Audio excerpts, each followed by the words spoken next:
Oh, hello, this is Tak Chong from Walk with Tak.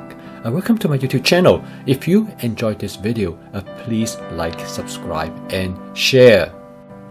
In this video, I'm going to show you how to apply my fast cooking system, which is with flavor chasing, advanced prepping, stir frying, and template-based cooking to make different type of chicken dishes.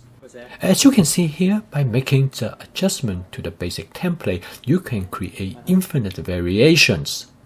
The possibility is only limited by your imagination. The end result is that you will always find your cooking fun and interesting.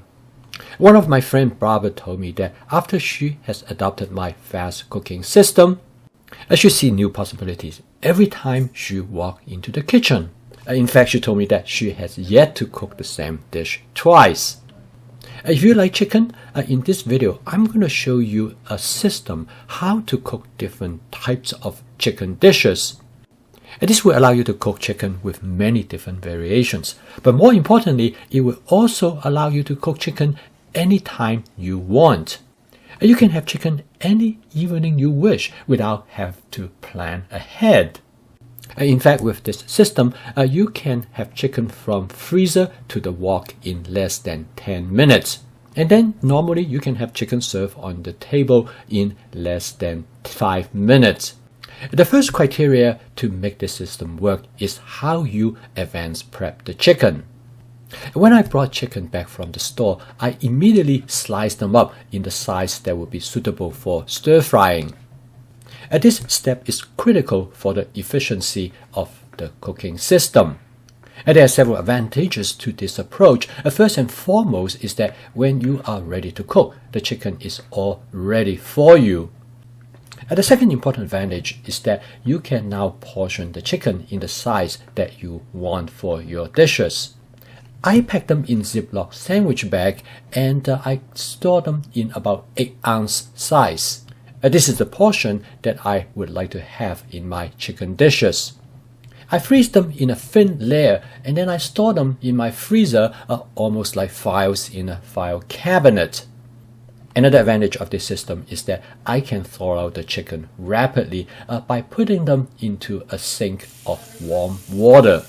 Because of the way how it is freezed, it's thawed out in less than 10 minutes. This allows me to have chicken that go from freezer to the wok in less than 10 minutes. You can take a look at this video for more details on this prepping approach. In this video, I would like to show you the 4 different basic approach that I use for stir frying chicken. The first approach is the simplest. After I heat up the oil and spot season the wok, I saute a small amount of minced garlic. And then I add the chicken directly to the wok the way as it is. This method is always the simplest and most straightforward, and it creates a nice garlic flavor for the chicken. And it is also the fastest, and normally it takes only about 2 or 3 minutes to stir fry the chicken. I frequently use this method, particularly if I'm in a hurry. Prepping the chicken in advance is a great advantage in cooking this dish. Normally the first thing I do when I walk into the kitchen is to retrieve the chicken from the freezer and set them in a bowl of warm water. I would then go about and getting other things ready. In about 10 minutes, the chicken is already thawed and I'm ready to cook. Most of the time, I cook the chicken separately and set them aside before I cook the other ingredients that is going to go into the dish. This will allow me to have better control on the texture of the chicken. In this case, I garnish the chicken with some scallions. I did not season the chicken in this particular cooking session because I'm using the chicken to go on top a salad. This is a very quick and easy approach if you want to have some chicken ready in a few minutes. In this next variations of how to stir fry the chicken, I coat the chicken first with a thin layer of cornstarch as well as some lemon pepper. This coating process frequently also known as velveting. It is a little bit more work, but it is well worth it.